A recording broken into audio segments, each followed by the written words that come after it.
Greetings everyone. Our research paper is entitled Density Functional Theory Calculations of Quantum Capacitance and Total Surface Charge of Graphene with Varying Supercells. Here's our outline. We start with our introduction, transition to our methodology where we discuss our flowchart diagram, then we go to our results and discussion where the quantum capacitance and surface charge curves will be shown. The discussion ends with a summary of our results and the conclusion. This is our introduction. The big problem with the renewable energy resources is their consistency in producing energy. To combat this inconsistency, developing energy storage devices is recommended. A supercapacitor is one such device known for its longevity and power as a supercapacitor. They are basically composed of two electrodes soaked in an electrolyte solution, and one way of improving its performance is by changing the material of the electrode, a material which we will be discussing later on. In lieu of finding an efficient material for a supercapacitor, there is a need to test its properties. For this research, the key properties to be investigated are the density of states, quantum capacitance, and total surface charge, all of which will be modeled by computational tools such as density functional theory, spline interpolation, and numerical discrete integration.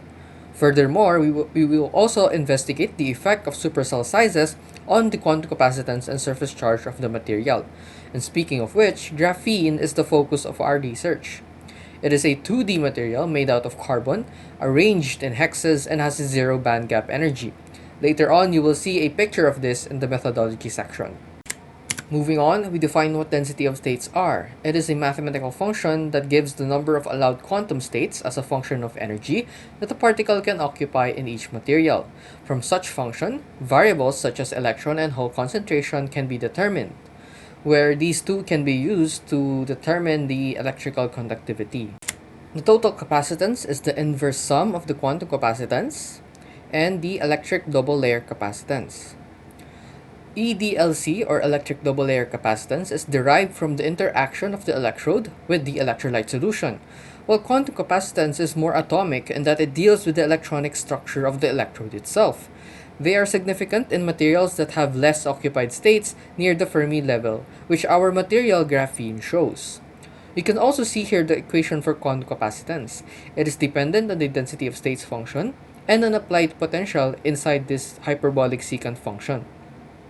Here is also the surface charge equation, where it is dependent on the quantum capacitance curve, and also an applied potential here in the upper limit of the integral.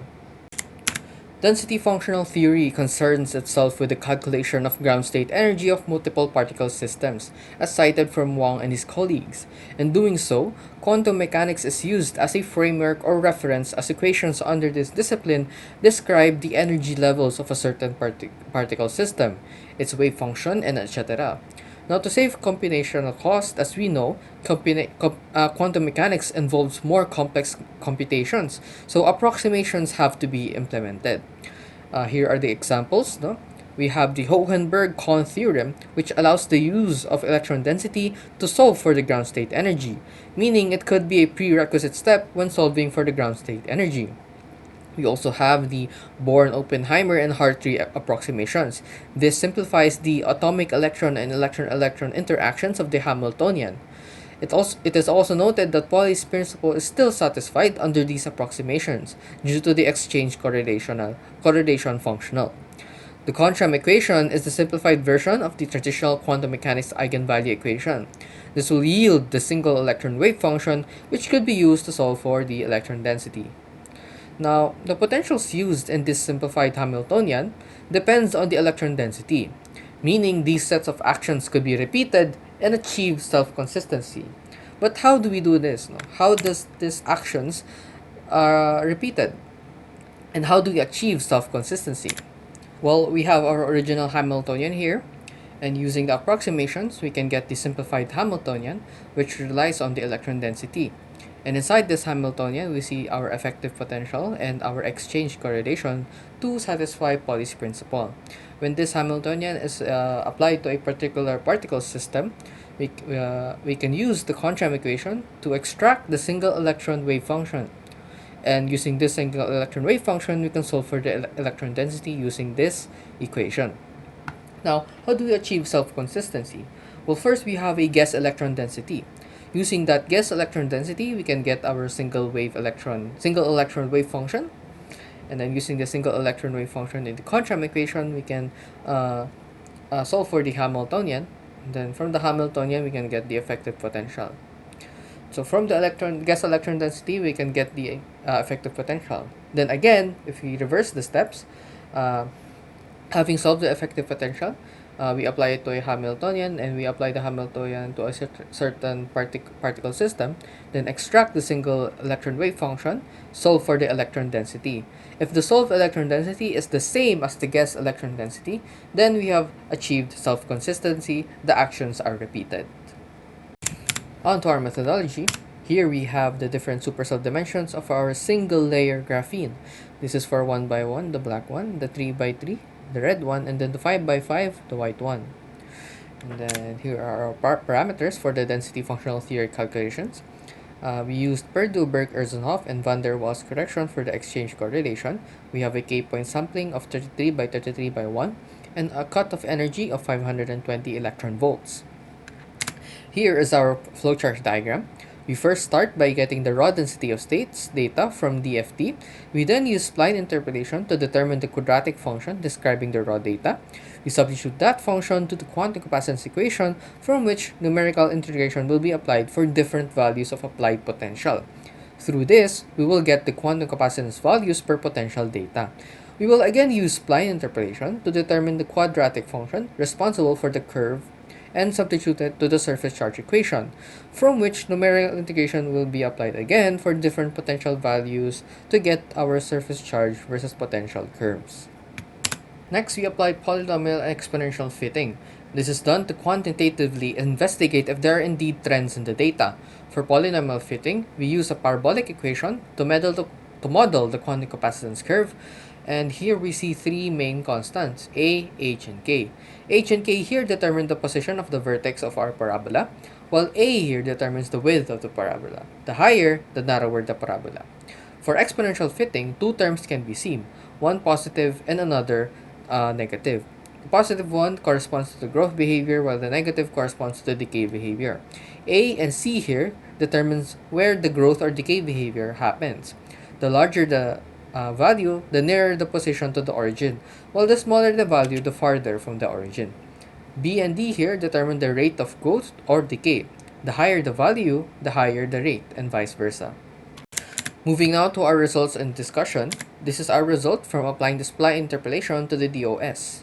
And so, we see that the higher the supercell dimension, the larger the magnitude of the number of states. And so, however, it is observed that the position of the peaks remain unchanged. Now, after solving the quantum capacitance equation for applied potential values ranging from -1 to 1 volts with 30 data points in between them, this is our result. It is observed that the higher the supercell dimension, the higher the quantum capacitance values. However, when this is normalized by dividing the values to the unit area for each supercell dimension, those huge differences and trends are seemingly eliminated, as you see here. What you get are these superimposed curves with very minute differences despite the change in supercell dimension. Our results are compared with Chan's paper in 2015. Here you can see similar parabolic behavior between our normalized quantum capacitance curve and Chan's single layer graphene curve. Even the vertices lie near the 5 microfarad per square centimeter mark. For surface charge curves, we also see the same trend and changes after normalization. Except this time, the higher the supercell dimension, the larger the positive surface charge values for positive potentials, and the larger the negative surface charge for negative potentials. Similar to quantum capacitance, the normalized surface charge curves are also compared with Chan's paper.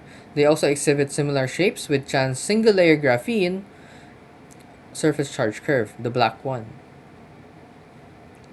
When we apply polynomial fitting to the normalized quantum capacitance curve, this is our result. First, for negative potential, or to the left of the curve, we see an increasing trend. As the supercell dimension of graphene increases, the A coefficient increase. Higher A coefficients corresponds to narrower curves, steeper slopes, and larger quantum capacitance values. So the higher the supercell dimension, the higher the quantum capacitance only for negative potentials. For positive potentials, we see the trend is broken, as 3 by 3 now has the highest A coefficient out of the 3, and now it is the 5 by 5 that has the lowest quantum capacitance. This broken trend might come from errors in the DFT calculations. For exponential fitting, we see the same trend is followed for negative potentials. First, it may seem that 3 by 3 has the highest decay rate corresponding to a highest negative surface charge. However, when we see the C value, it is the lowest out of the 3, meaning this decay rate does not happen till a higher negative potential is applied. So we also see that 5 by 5 has the highest C value, meaning its decay rate happened first before the other two dimensions. More than that, its D value or decay rate is also larger than 1 by 1 and relatively the same with 3 by 3. These suggest that 5 by 5 has the largest surface charge values. For 3 by 3 versus 1 by 1, we see essentially the same C value. However, the D value of 3 by 3 is higher than 1 by 1, so it has a higher surface charge value than 1 by 1. Overall, the trend persists for negative potentials. The higher your supercell dimension, the higher your negative surface charge. The same cannot be said for positive potential, however.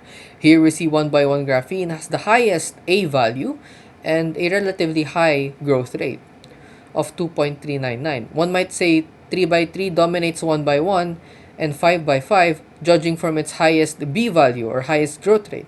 However, its lowest A value makes it so that this growth rate does not happen at a higher potential. So whether or not its growth rate is the highest, it can still have the lowest surface charge value out of the 3 for low positive potentials.